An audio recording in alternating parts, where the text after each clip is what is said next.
Hey guys, welcome to Techies Guru. Today we'll be learning how to delete a poll in Fiverr, and now let's dive right in. Now to delete a certain poll in Fiverr, first open up your Fiverr app.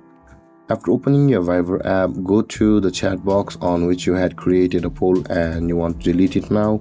So guys, in order to delete a poll on Fiverr, it's very simple. You can delete it like any other message on Fiverr. So to do that, tap and hold on the poll, and you can see guys, this kind of pop-up menu will appear when you tap and hold on the poll itself.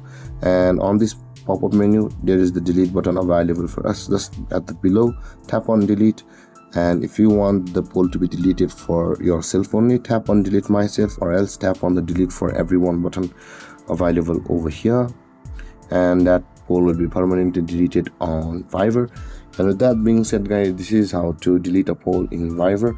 And if you have any confusions or questions regarding the topic, feel free to comment in the comment section below, and don't forget to hit that bell icon for more videos. Thank you for watching guys. Peace.